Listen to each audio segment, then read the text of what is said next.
Welcome to Lovin' the Love Boat, a fond and funny look back on the world's greatest cruise ship-based television show. I'm Istvan, singer, songwriter, and TV fanatic. And I'm Michelle, pop culture enthusiast. Join us as we relive episodes of one of the most watched TV series of all time. Occasionally deviating to pop culture charts unknown. So come aboard, we're expecting you for another edition of Lovin' the Love Boat. Michelle! Oh gosh, yes? You know what? Episode 42 was a marathon, correct? Do you recall that way back when? Yeah. Or were you drunk, just like Burl Ives? Who was it? No, Raymond Burr. And then I was kind of like freaked out by how long it was. And then I celebrated episode 43 because it was a regular, good old-fashioned length episode. And then what do they do in episode 44, Michelle? There was an hour and a halfer. Why? I don't know. Maybe something special happened in that day. Like what? I don't know. Maybe Ricardo Montalban needed a break, so they had Montalban? Or Hervé Villechaize? Yeah, exactly. Okay, Pearl Ives. Welcome, guys. It is episode 44. It is a longer episode than normal. I don't know why they've done that again, but it was awesome. It was not anything I would have dreamed happened on the Love Boat. And dream is key. Yeah, it's crazy. You guys, I hope you have watched this. I've been a little lax because there's a lot to take care of, a lot to do, a lot to prepare for, and have not been posting as regularly on Instagram. But boy, oh boy, I think we will be definitely making up for that with this episode because I've got tons to share. Yes, it was wild. Guys, let's dive into this longer episode 44 because we do not have 3 storylines today. We have 4. First, we have Tug of War, written by Ben Jolson and Art Bear. Secondly, we have A Good and Faithful Servant, written by Bruce Howard. Thirdly, we have the amazing The Secret of Burl Smith, written by Barry Blitzer. And finally, we have Designated Lover, written by Bob Fraser and Rob Dames. Michelle? Yes. Who's on this episode? Well, first up, we have David Hedison. He played Sherman, the dad. He was in a lot of few James Bond movies. I mean, he's a familiar face. I just can't say. Yeah, there are a lot of people like that. You totally recognize him right away, but I don't know his name. Couldn't tell you the thing that he was from. Yeah, I guess he was in James Bond movies. Then we have Celeste Holm. She plays Estelle Castlewood. Same thing. She's from something else that I know, or lots of things, and it's just like, who is she? I'll tell you what I know her from. What? Please do. Tom Sawyer. Remember that movie when we were kids?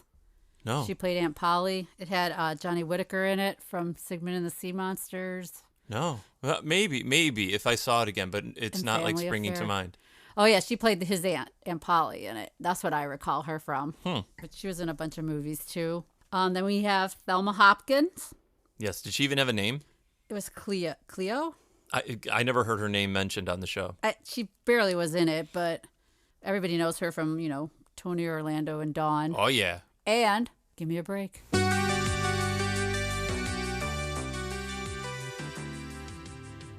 Was she on Give Me a Break? Oh, she was her friend. Addie.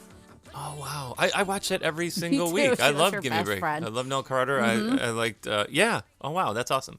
Then we have Reggie Jackson as Reggie Jackson.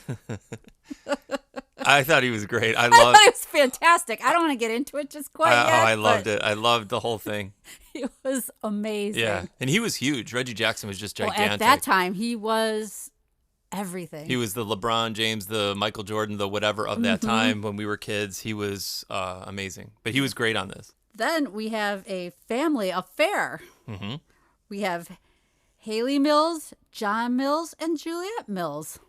Please tell me something about these people, though.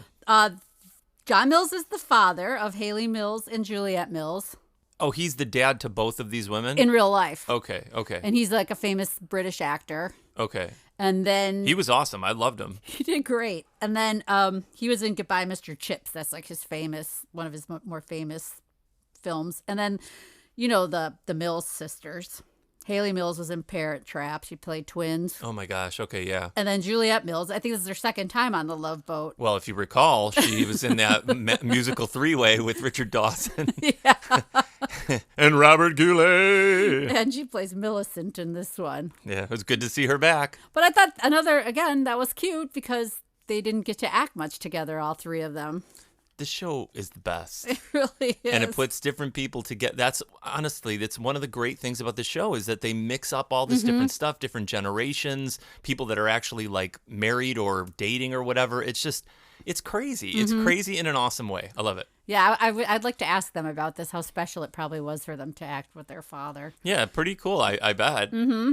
And then finally, we have Keith Coogan, who played Little Lucas. Fun fact. Keith Coogan? Is he part of the Coogan dynasty? He is. Jackie Coogan's great grandson? He is. Oh, is he really? He's Jackie Coogan's grandson. Nepo Coogan made it onto the lovely. That kid was good though. Actually, he was and good. If you recall, as we got into our a little bit older, he was in Adventures in Babysitting. Did you ever see that movie? Probably. He played the teenage boy that she was babysitting. Oh wow. Mm-hmm. But so you totally just guessed that he was related to him? All right, so we've got all of our stars covered. Normally we would have like special drinks occasionally we've had. Sorry that we don't have that today.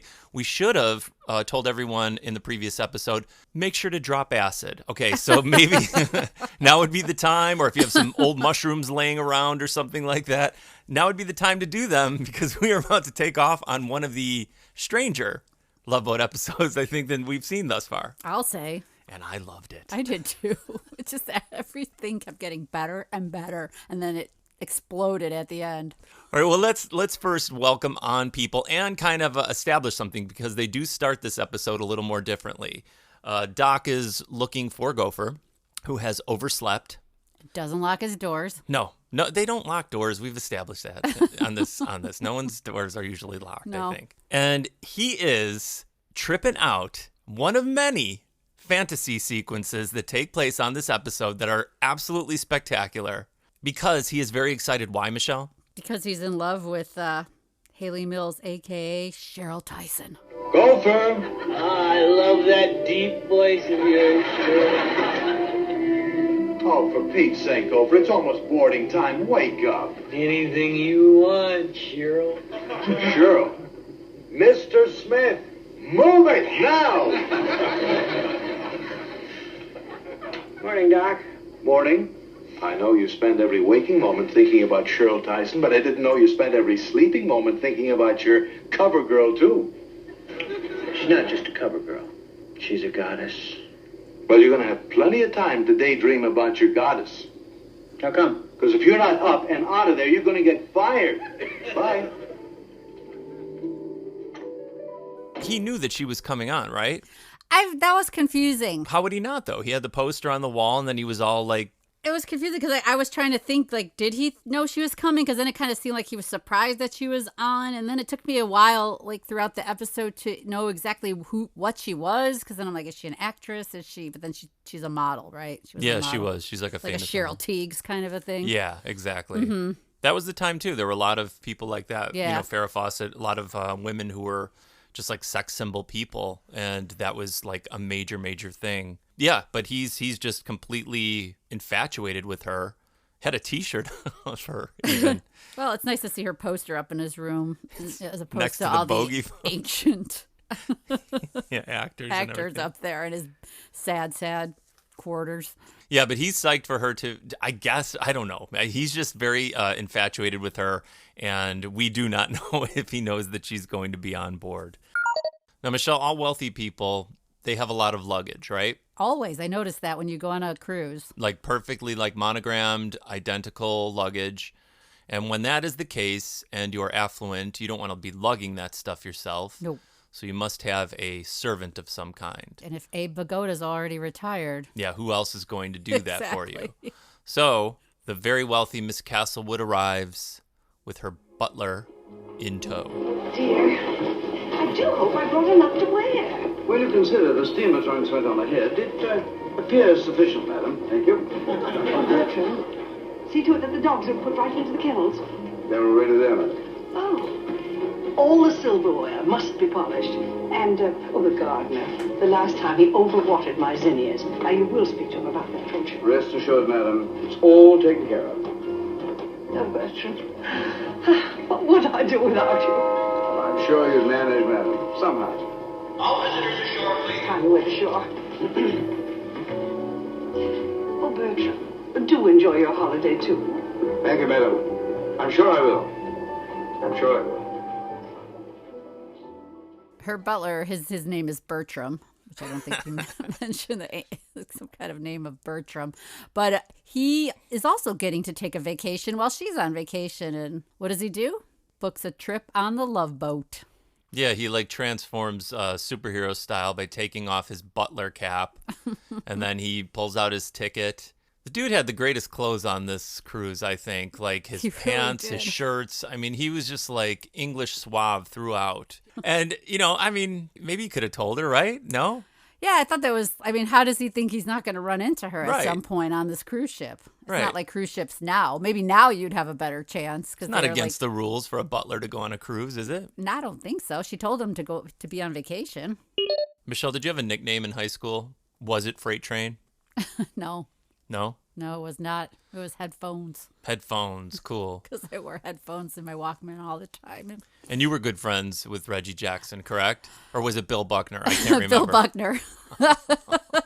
Well, I knew it was one of the two.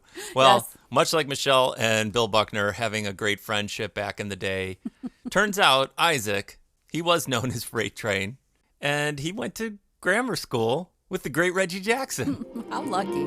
Freight train! Freight train Washington! Reggie! Hey! Hey, fine, man. Work on the ship? Yeah. I didn't know that. Hey, well, I know what you've been doing. I mean, wait. Hey, listen, man. I got two of my best friends I want you to meet, okay? Hey, wait. Nobody ever believed me when I tell them Reggie Jackson and I are buddies. Freight train, I need a favor first. Name it. I don't want anybody to know I'm here. Name something else. Hey, man, the least you could do is tell me why. Where can we talk? In my cabin. I'll meet you in 10 minutes. You can't miss it. The crew deck is just above the bilge. After you. You're the home team. Solid. But the thing is, Michelle, Reggie, he is kind of over his sort of like star status. And he came on the cruise to like escape all that, right? Right, just have like a quiet vacation. This was definitely the comic relief plot line of the cruise ship this time around. One of two. Yeah, but this is the main comedic through line, and it's awesome. It's a great one. And a fun way to play with the celebrity of Reggie Jackson. I thought it was really clever. I thought it was cool too. It was good that he played himself. And Yeah, it was awesome. Yeah. But you can't have happy without sad, can you? There's always some kind of trauma and drama. Every time Juliet Mills comes on, she is not happy. And today would be no differently because she is in the midst of a troubled marriage. And poor Coogan, he is just stuck in the middle. Lucas. Oh, is that what it is, Lucas? Lucas is his character. Okay, yeah. So, you know, they're on they come on initially, mom and son, and little do they know, dad is not far behind. That's pretty nice of your mom to give you a cruise for your birthday. Aha. Well, it's the least I can do for the man in my life. Wow, a whole cruise. Best I ever got for my birthday was a sailor suit. Yeah, and he's still wearing it. Dad! Hi, son. Oh, how are you? Well, Sherman, how nice of you to come and see Lucas off. Oh, I'm not seeing him off, Millicent. I'm sailing too. But I miss your birthday. Now, here's a little bon voyage present for you. Could I please have a word with you? Of course. What are you doing here? Well, he's my son, too. Now, you know the rules. Oh, come on, Millie. I bought a ticket. There's no law against that. Now, the court made it very clear. I've got custody of Lucas, and you have him alternate weekends. Hey, Dad! These are great! Thanks! You're welcome. Look, Mom! Yes, well, wonderful.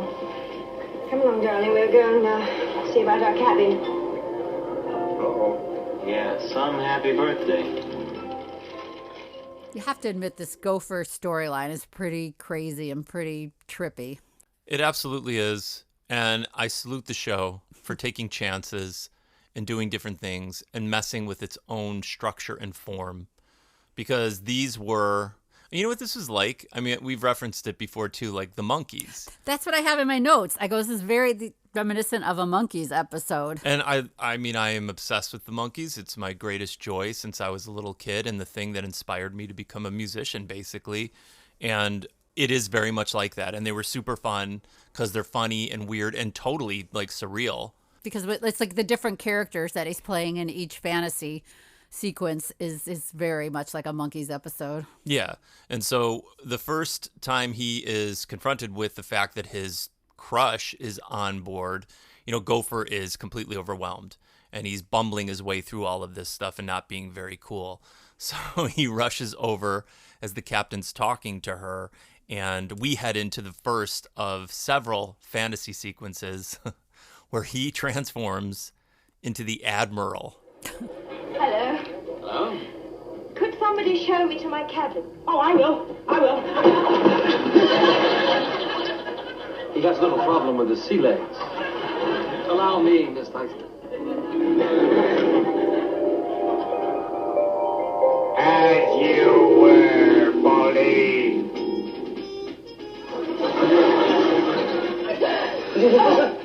Oh, it's you, Admiral Smith. Yes, it's me, you nautical ninny. Come here.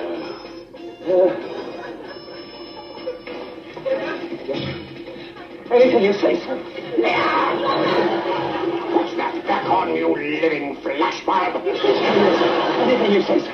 And stop repeating that. Yes, sir. Anything you say, sir.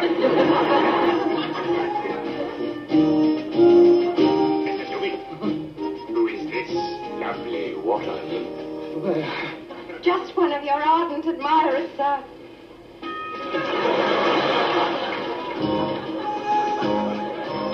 Intelligent, too, I see. Wait for me in my quarters. Thank you, sir. I'll be waiting. Dismissed. Mr. Stubby, Yes, sir. Yes, sir. get a haircut. I think if you watch Captain Merrill Stubing throughout all of this, his supporting actor stuff was pretty great because he was totally hamming up every single thing that he was in, and he was thrown into a lot of pretty wild situations.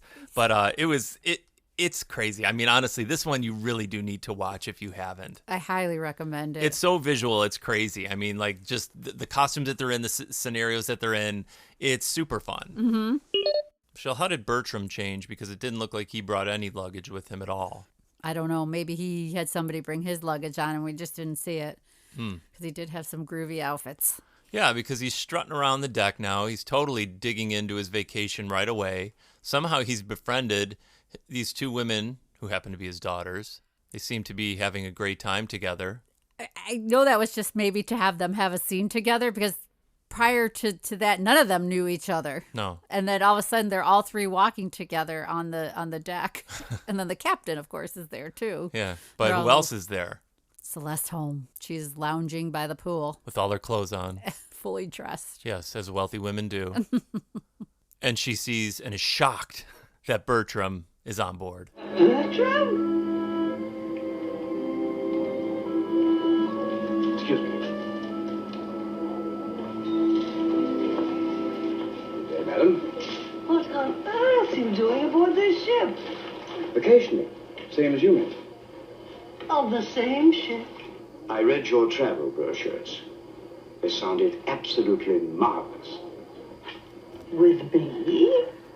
Well, you see, I only get a vacation when you have a vacation. Bertram, I mean, why didn't you tell me? I thought you might disapprove.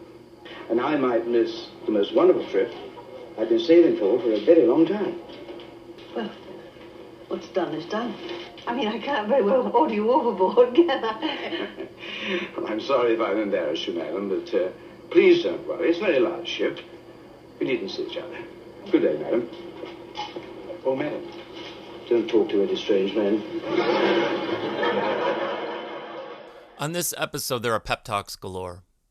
And Isaac's involved with most of those. At this early juncture, he's consulting his buddy Gopher, who's very distraught that he's never going to be able to, muster the courage or be cool enough to even speak to Cheryl, this supermodel. And Isaac tells him, this doesn't make any sense whatsoever. You got to be K-O-double-L. That's Cole.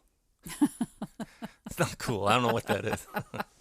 Is that how he spelled it? I think I was so transfixed. I think he did. I was so transfixed on the K that I didn't pick up on the rest of the spelling. Yeah, I don't know. He baffled me on that one. But then he does, and it at least gives Gopher an initial jolt, but it doesn't really do the job. Hey, if you expect your cover girl to notice you, you have got to be cool. K-O-double-L cool. How can I be cool? I'm just an assistant purser. She's every man's dream. She's like eternity, gazing at itself in a mirror. She's like... She's just a person. A person? What a cheap shot. I'm sorry. Hey, well, that's okay, I understand. You're just a little tense. Listen, why don't I give you a shot of cognac? Just sort of calm you down. I'm on duty. How about a shot of milk? Okay, but just one. Gopher isn't the only one who is not cool with a K. Are you talking Reggie? I am talking Reggie Jackson. Up at bat, striking out? Yeah, striking out with Telma Hopkins. Yeah. He's having no luck, and this is the gag of the ship, that he thought he was going to be mobbed, but no one is recognizing him. No. Or believing that he actually is Reggie Jackson. And to me and to you, right? Right. It's very funny. It was funny. It gets funnier as it goes on. Well, it's been a wonderful evening. Gee, the way you say that, it sounds an awful lot like strike three. What made you think you were going to get to first base with me? Well, I was hoping for a home run. Home run? Who do you think you are, Reggie Jackson? Perhaps we should jab in a little bit of drama back into this episode. Oh, do we have to? Yeah, we do. Should we do it at dinner time? Yes, we should do it at dinner time. The best time to add drama? Get all dressed up just to argue and yell at one another? Absolutely. Here we are with poor Lucas and his mom and dad arguing. Well, this is the thing, though. Juliet was just kind of a bee throughout the whole thing. Because the guy, I don't know what their history was. See, we never find that out. I don't know, maybe this guy's the Gilgo Beach murderer. We don't know what happened. And she'd have every reason to be mad at him. But I don't think that's the case. And he seems pleasant enough. He may be doing the classic, overcompensation by purchasing gifts for his son to win his affection. But he seems like a nice guy. And it seems like he's trying. And she's just not giving him much of a chance. And who pays the price, Michelle? Poor Lucas. Hi, Dad. Hi, big guy. Haven't you got a table of your own? I like the company here better. Don't you ever take no for an answer? No. Hey, do you remember that penknife you always wanted? I found it right here in the gift shop. Thanks, Dad. You're welcome. Wow, 3 plates. Plus, a knife, a fork, and a spoon, scissors, screwdriver, and a corkscrew. The works. Thanks again. Don't put it in your new jacket, darling. It'll stretch the cashmere all out of shape. Cashmere? Oh. Just what a 7-year-old boy needs, a cashmere jacket. Better than a knife he can cut himself with. Come along, Lucas. We're going to meet in the Starlight Grove. Come on. I was just going to say, I think where she's getting upset throughout all this was supposed to be her allotted time with her son alone. But because it was his birthday, the father decided to show up as well. So that was what was really upsetting her on this trip. Oh, that makes sense. Yeah, I guess so. But still. It's his birthday. So how could you, why would you take him away from his dad as well? Yeah, and then to be mad at a dad for trying to actually be there for your child. It's like, come on. Yeah, lighten up. Yeah, really. I know in the past we've made fun of Gopher's vintage actor posters on his bedroom walls or his cabin walls. But now they all kind of tie it in with his fantasies. Because all his fantasies are kind of scenes from old movies. You're right. That's a great observation. I didn't put that together. You're right. Because the next one is sort of a classic, as Julie laughs in his face as he's trying to get some sort of support from her, I believe, to tell Cheryl that he is sexy. That just makes Julie laugh. That I think it's one that we both were sharing our photos, and I think Michelle got the one that I didn't get that I wanted so badly, and she got it perfectly. Were you thinking of the suave fantasy? Yes, I was thinking of the suave fantasy. More champagne, darling? Oh, go. Just being alone with you is intoxicating enough. Get your hands off of him. He's mine. Oh, mine. Get a grip on yourself, old girl. It's over between us. No, Gopher, no. Juliet was great fun, but it was just one of those... Thing. No. Gopher, you must come back to me or I'll do myself in. I get so bored with women doing themselves in over me. Should we find a quiet? No, do let's. No. No, Gopher. Gopher, no. No, Gopher. I can't live without you. Julie, you're really becoming quite a drag. Gopher, no. Yeah, so guys, make sure you are, I mean, we always say it, and I can't imagine anyone listening to the show has not followed us on Instagram. But if you haven't, please do, because we are going to share some seriously awesome still images and video from this episode, and we'll definitely show the picture from that fantasy sequence. Mm-hmm. Oh, you guys, speaking of, I will also share the photo of Bertram and Miss Castlebauer. What's her name? I can't remember. Miss Woodcastle. Castlewood. Sitting at the captain's table, which they did not know was going to happen. And they're seated by my favorite shrimp cocktail. And it's not just a shrimp cocktail. Again, it is the fancy glass goblet bowls that the shrimp cocktail is in that makes me so happy. So this was a killer episode, you guys, for a lot of reasons that I love. But then they start hanging with each other socially, right? Right. And this is like literally the first time in 20 years that these two have had an opportunity to like just be regular people together. And I think Miss Castlebauer starts to really realize what she has had in her midst all these years. And then shortly after that, they end up on our favorite spot, Romance Bow, or Romance whatever. Nighttime romance. Nighttime bow. romance. No warships are seen in the background. It is just a pleasant, serene, placid night. Mm-hmm.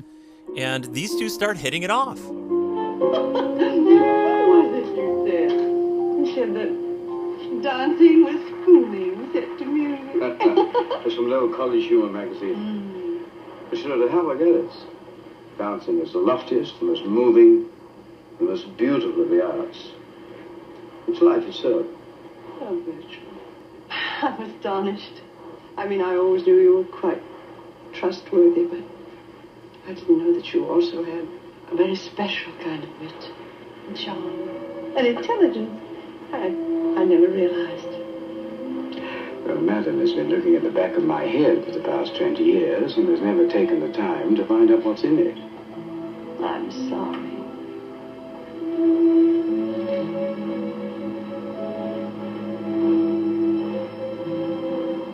It's late. Must be tired. May I see you to your cabinet? Michelle, I think Bertram's kind of a tease. Because he says, let me accompany you back to the room. And then that would lead me to believe that he was ready to, you know, sophisticatedly get busy, however you do that. Fold your clothes perfectly after you disrobe. I don't know. Could be, but I think he was like also kind of caught in between of wanting to be her driver or butler, but then he was still acting like her butler, so he was kind of caught in the middle. Oh, yeah, he was. So like walking her home out of courtesy, but then she invites him in for a nightcap. He turns her down. He does turn her down. Well, have a wonderful evening. Well, won't you come in for a nightcap? I mean, we seem to have a great deal to talk about. Thank you, but I don't really think that's a very good idea. Oh, are you afraid of talking? Or are you afraid of what it might lead to? Madam, Estelle. Oh, Bertram. This isn't a request, it's an order. Madam, there's some things one cannot order. Good night.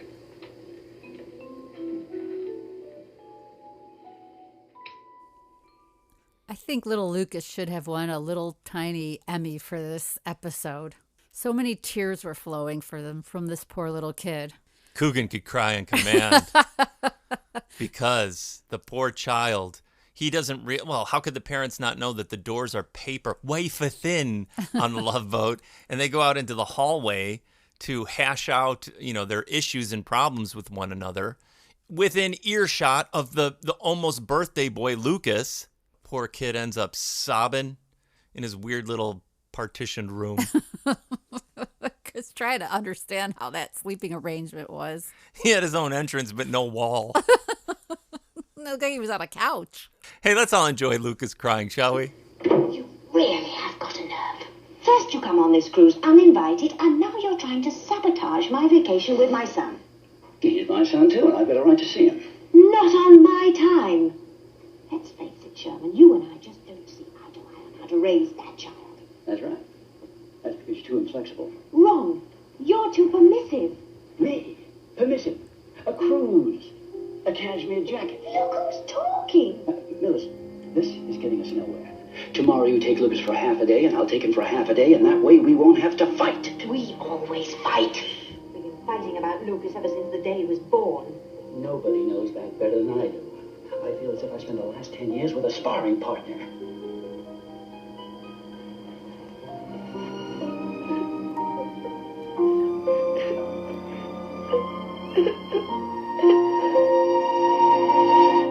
Well, he's sobbing because he thinks he's to blame for his parents splitting up. Yeah, you don't have to feel bad, though. You know why, Michelle? Why? Because Lucky Lucas just happens to be on board the same ship with Reggie Jackson and his best friend Isaac. So he's up in the morning. I like that he just escapes the room and the parents don't even know it. They don't even realize that the kid has left. Well, you don't lock doors on a cruise ship, so he slips right out. He puts on his 1970s shorts and he heads off to the buffet. I was envisioning you probably had that outfit when you were a little kid. I don't know. Probably. Who knows? I know my socks were up to my knees. That's for sure. And I put on my Nike swooshes, and then I go down. But I would have been excited if Isaac offered me a glass of orange juice. Lucas was not very happy about any of this. And then, it's kind of awesome, too, because the Reggie Jackson stuff is really great of him not being recognized and him starting to go from he wanted it to be that way. And now he's annoyed that no one's seeing him, and it's genuinely funny. But they also fit in that he becomes sort of like a mentor or something like that on this. So it isn't just exclusively comical. So it really was well done with him. They really utilized Reggie Jackson great.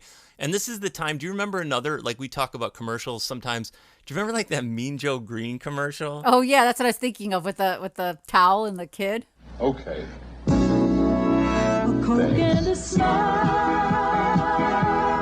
makes me feel good, makes me feel nice. Be around. That's the way it should be. I like to see Hey, kid. the whole world smiling with me. Coca-Cola as life. Have a Coke and Thanks, Mean Joe. smile. The towel and the kid, yeah. It was a Coke commercial. It was a Coke It was all about Coca-Cola, and I think Mean Joe downs an entire gallon of Coke in about 5 seconds flat, and then whips a smelly towel at the kid. But that was a absolutely famous, ubiquitous commercial, that's for sure. And Reggie Jackson steps up to the plate, sorry. And him and Isaac, he's the first base coach or the catcher or something, they give Lucas some pretty darn good advice. See my friend over there? His name is Lucas. And his parents just split up and he's taking it kind of hard. Say no more. I got a cup. Hi. Hi. Lucas, I want you to meet a friend of mine, Reggie Jackson. Oh, hi. I thought I recognized you. Must be a Pete Rose fan, huh? Want to talk about it? No. Well, I understand. I struck out 5 times in a row once. And I don't want to talk to anybody. But it seems like if you don't talk about it, the problem just seems to get worse. This is different. My parents broke up because of me. What makes you think that? I heard them. Did you talk to them about it? Nah. They don't care. If they catcher doesn't give the pitcher the signal, and the pitcher doesn't know what to throw. Yeah, in other words, if you don't tell your parents how you feel, how are they going to know you have a problem? It'll just make things worse. It might make things better. You see, a family's like a team. And every guy on the team has to trust the other guy. And if you trust your folks, then they'll listen. I'm afraid. Sometimes I'm afraid too.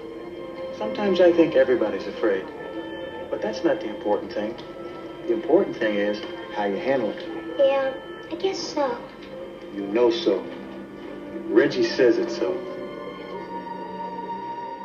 I like too how like to keep the joke going where people don't know it's Reggie Jackson, or the kid, he's like, yeah, I knew it was you, but he's like totally not even fazed. It was great though. Because he's so sad. Yeah, it was so funny though. The way that they handled it was fantastic. Yeah, no, that was really, really good. But then he was genuinely trying to help this poor kid, and I thought that was awesome too. Mm-hmm. Lucas, does take their advice, and he goes to try to talk to his parents about what's been bothering him. The dad jumps the gun, doesn't he? Yes, he does jump the gun and says that they're going to get back together again. Yeah, maybe that was a little hasty of Dad. Mm-hmm. Should have just bought him another knife instead, like a butterfly knife this time. I would have been thrilled. That gift shop has everything. I wouldn't have cared if my parents stuck together if I got a butterfly knife, I'll tell you that much. And then they were going to go skeet shooting. Yeah. Hey, let me shoot a gun. Let me have a knife. I would have been completely happy, and I would not have cared. But yeah, like you think, though, at this point, that maybe they're going to get it together, because they are kind of talking to one another. They are the two parents, but it's not to be. What in the world made you say that? I don't know. He looked so sad, it just popped out. Besides, to be perfectly honest with you, the main reason I came aboard is, I was hoping that the two of us could get back together again. For Lucas's sake? That wouldn't do him or me any good. I didn't say Lucas was the reason. As always, I'm the last person to know your plans. I remember when you thought we should get a divorce, you first went to Lucas to see how he would take it, and then you discussed it with me. Oh, Melissa. Sherman, it's my life you're playing with, and maybe, just maybe, what you've decided is not what I want. Now, you came on this cruise uninvited, and you've made a complete shambles of it for everyone. I really think it would be better if you left. When we dock in Acapulco tonight, you better just fly home. Is that what you want? Yes, that's what I want. Fine. What about telling Lucas? I'll take care of it. As usual, I'll do your dirty work.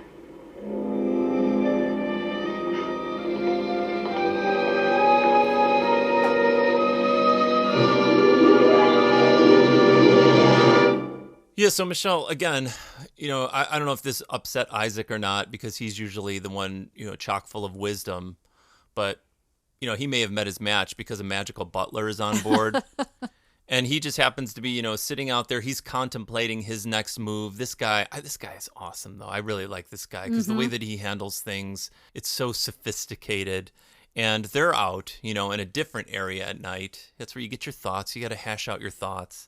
And thanks to him, she starts to reconsider some of her behavior. Mm-hmm. She starts to gain some clarity. Good evening, Mr. MacDonald. Oh, hello, Mrs. Bradley. Would you care to rent me a small part of your view? Please, be my guest. Have this one on me. Thank you. It's beautiful, isn't it? I've always been mesmerized by the ocean. It's awesome, serene, soothing, restless. Almost like people. Yeah, yes, it's true. Just look at that sky. It's as if God flipped a switch and a huge beacon came on. And all the little lights, one by one, as if they're on a timer. You're quite a romantic, Mr. MacDonald. When romance is gone, so is life. Yes. father used to tell me, if I made a wish on the first star I saw at night, my wish would come true. Well, fathers never tell lies to their little girls. Starlight, star bright, first star I've seen tonight. May I join you?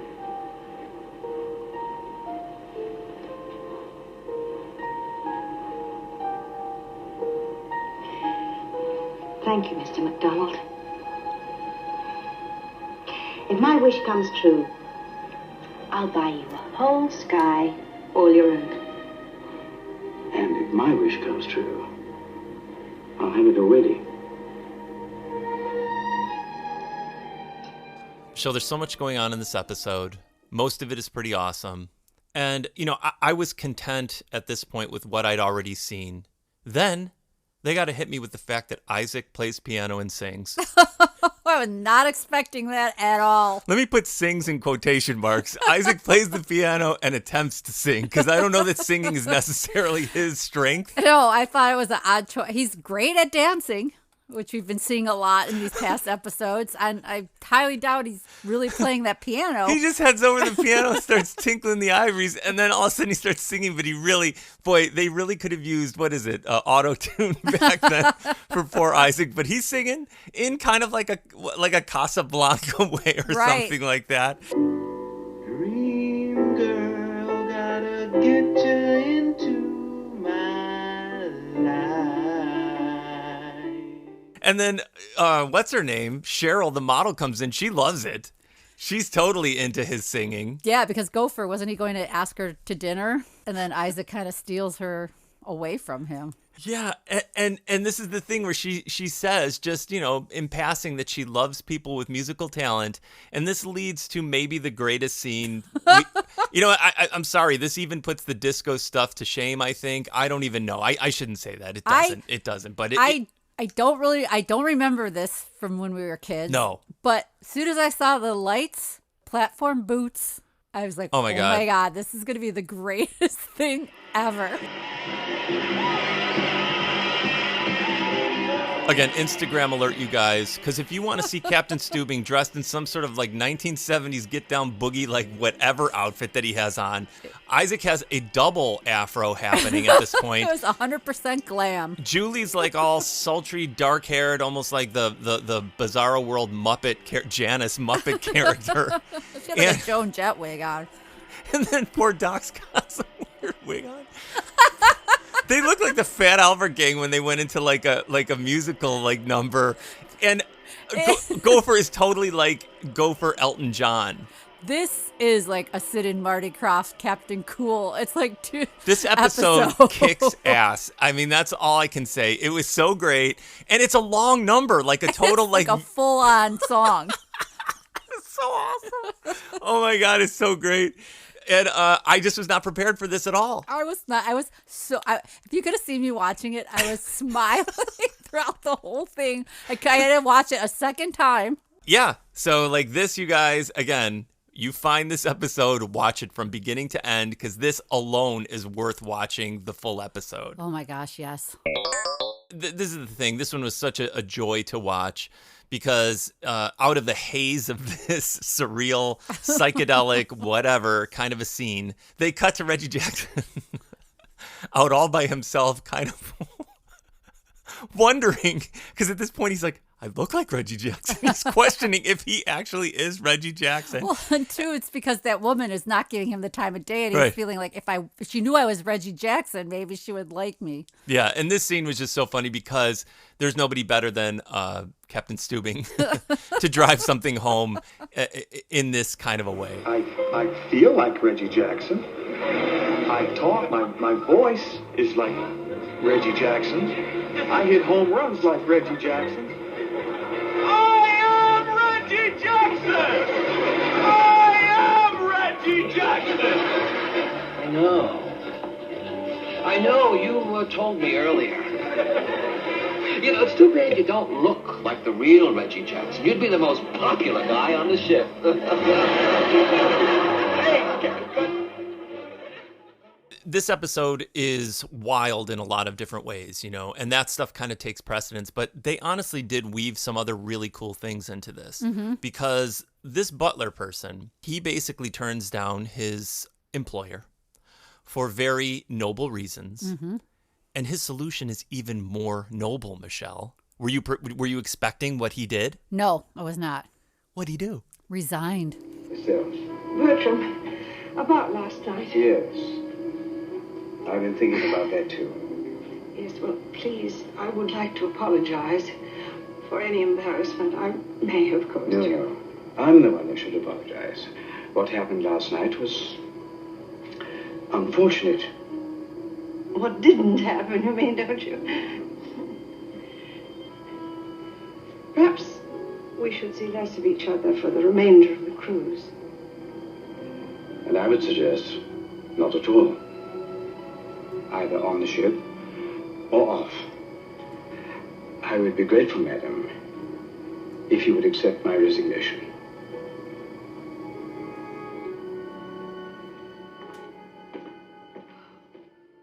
She was not prepared for it either. No, because he's been working for her for 20 years. Right. It's basically throwing yourself upon your sword for going. What's more romantic than that? That you have now walked away from your employment to be with a person. If that doesn't win a lady over, I don't know what's gonna. Although now you're unemployed. Absolutely. But she's wealthy, so if they get married. Yeah, that's true. they're fine. But initially, it does not play out that way because she just feels that now she's lost him altogether. He kind of did not expound upon things initially, right? He didn't. She just thought he was just like ending any kind of relationship with them. Because of the awkwardness of the situation, right? Right. That's why this was really good. This was done really well in this short time frame. I thought it was done really, really awesome, really beautifully. But, because we only have so much more time left, they get together. I don't remember exactly where they were when this happened, but they did see one another again. And then he explains to her, the reason as to why, basically, he had resigned. I'm afraid we behaved rather foolishly last night. Did we? I mean, it was foolish to think that something romantic could happen in an employer-employee relationship. Really? Yes. So now that we've eliminated the employer-employee relationship... Bertram, what are you suggesting? I'm not putting all this very well, am I? Estelle, would it offend you if I told you that I loved you? I love you very much. You love me? Yes. I'm afraid it's been going on for some time. Almost 20 years, to be exact. What took you so long? Well, it hasn't exactly been easy. I've seen you through two atrocious marriages. I mean, one oaf, one ingrate. They were off. Yes, they were. You were much too good for either of them. Good riddance is all I can say. And another thing. I love you too. I think I always have. I just never dared to believe it. Well, that does put a whole new complexion on things, doesn't it? And, do shut up and kiss me. Is that an order? Oh, no. Just a very earnest request.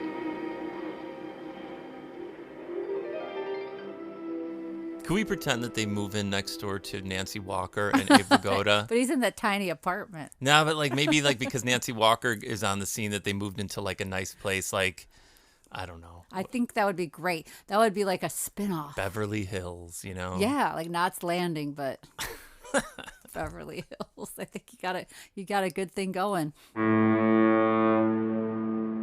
So little Lucas's birthday isn't really still going as he had planned. Well, he's all dressed up in his cute little suit. He's waiting for his dad to show up. No, but she kicked him off the boat. Right. She's about to explain to him that the dad has left the cruise altogether. Yeah, happy birthday, Lucas. But it turns out it is a happy birthday because who shows up? Dad didn't listen to Nope. Mom, and he stayed on board. Thank God. Mm-hmm. And then as Lucas is running out of the dining room, Dad's there to capture him and then brings him back to the table. But then that was a weird ending though, wasn't it? Because then she was just like, I'm happy with my two favorite guys. Wasn't it something like that? Yeah, it was like all of a sudden, well, I guess because like you had mentioned earlier, she had that heart-to-heart with her. Oh, that's with true. Bertram and her. So she was her dad. regretting the whole thing, and then she was glad that he hadn't followed her Right, that he cold stayed on instruction the to ship. leave. And then Dad was back. The family's back. It's the best birthday present little Lucas could ever have had. Maybe I had to call Dad. Lucas. Maybe he took a nap or overslept. No, sweetheart, he didn't take a nap. He's okay, isn't he? Oh, yes, he's fine.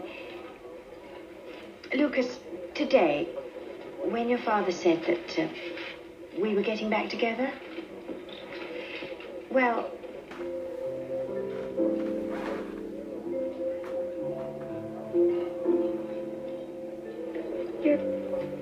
You're not getting back together. no. I think he left the ship.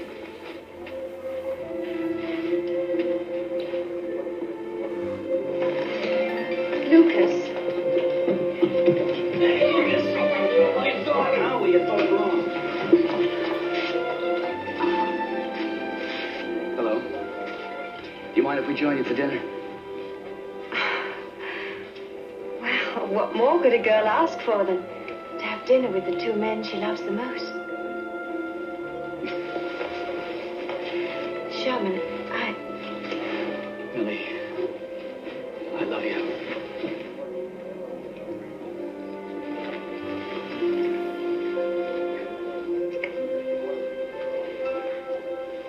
I love you both. Well, we have one last fantasy for Gopher.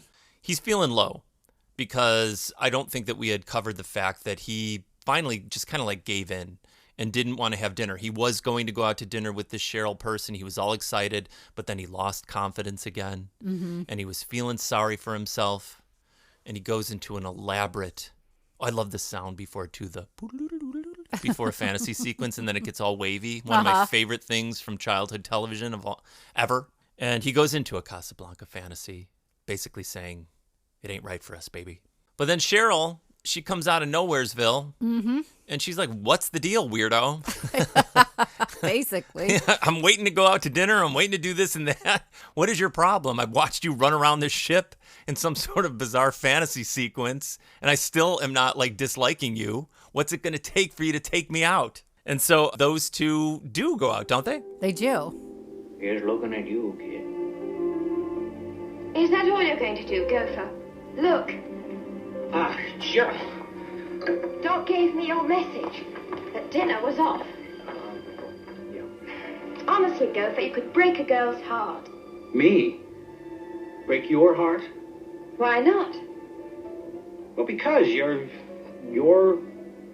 Cheryl Tyson. famous model. And you're Gopher Smith. Clumsy idiot. Don't be silly. It's charming to see such unabashed affection. I like you. I'd like to spend some time alone with you. You would? Yes. Will you dance with me?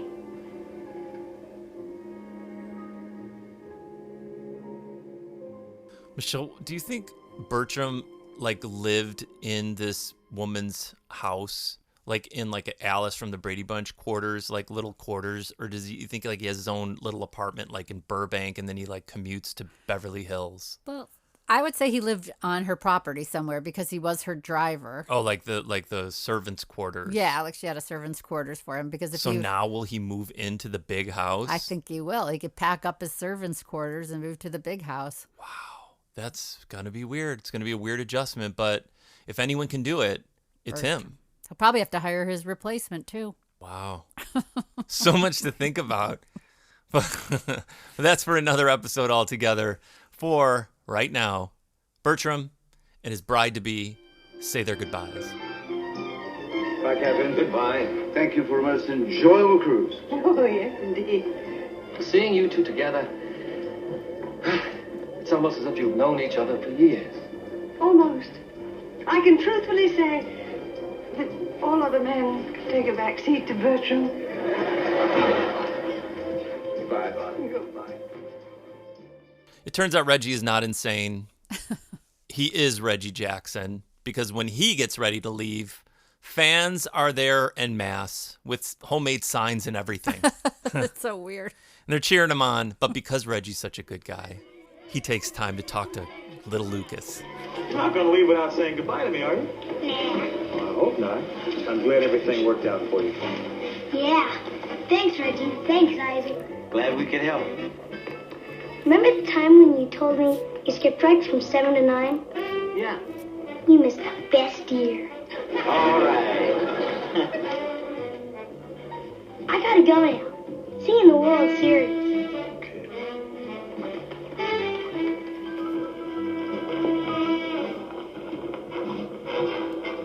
Remember when you struck out 5 times straight?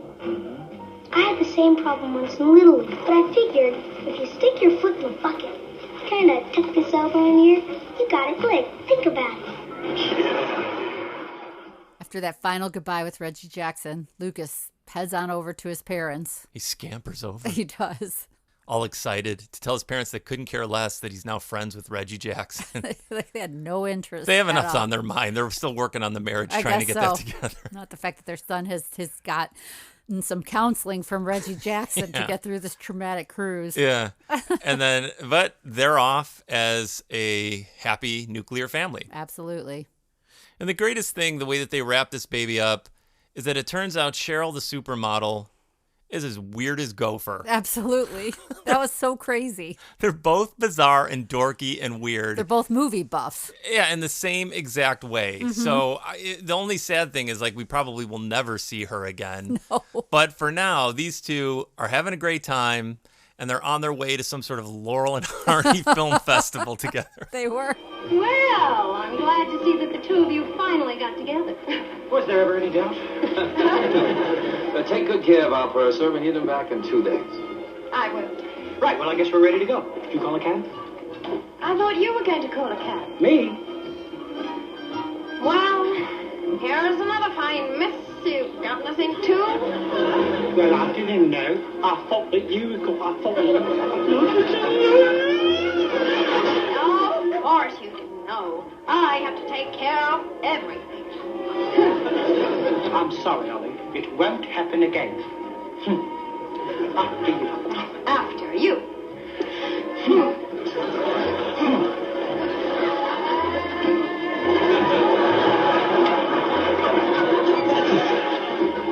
Those two are very strange together. A perfect match.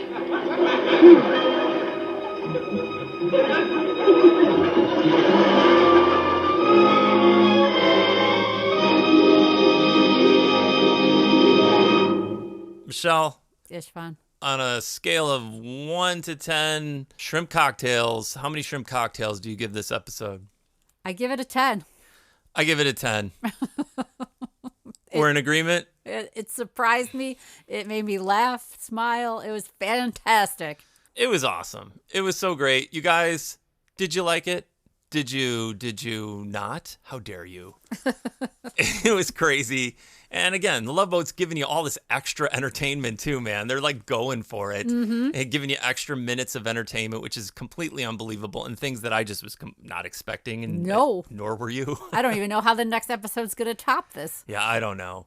And that's the thing, guys. We are closing in, not closing in, but we are heading towards the end of season 2.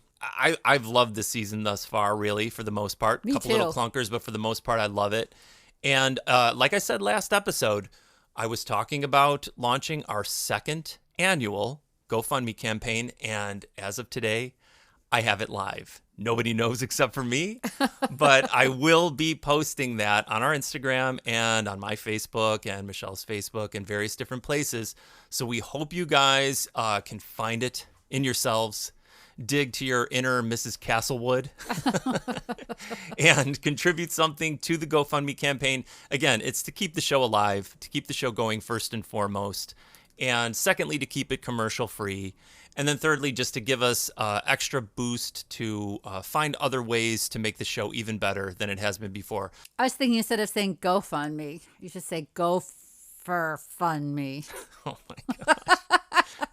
Why didn't you tell me that earlier? It's great. Because I got some inspiration from this episode when they had all those nicknames for Gopher, like Sir Gopher Lot. Because if you go to the GoFundMe, you will see the image. It's Gopher centric. I mean, Gopher is the main element of the cover image for this year's GoFundMe. So go for it. I think that's great. All right, so guys, please go check that out. Any amount, big or small, is absolutely welcome and appreciated for sure. Yeah, I appreciate everybody who's been listening, commenting on our Instagram, sending us messages, sending us pictures. Yeah, we love you guys. It's really been a pleasure to do this podcast. So make sure that you go check that out. I will have it posted, and we are going to do our Jerry Lewis sort of like telethon thing where we make the posts and the contributions as fun as possible and kind of weave it into the show. And thanks to all the people from last year who contributed. It means everything. So thank you guys. We hope you loved this episode as much as we did, and we hope to see you all here for episode 45. But until then, I am Istvan. I'm Michelle. Captain Stubing, please come to the bridge. And we are Loving the Love Boat.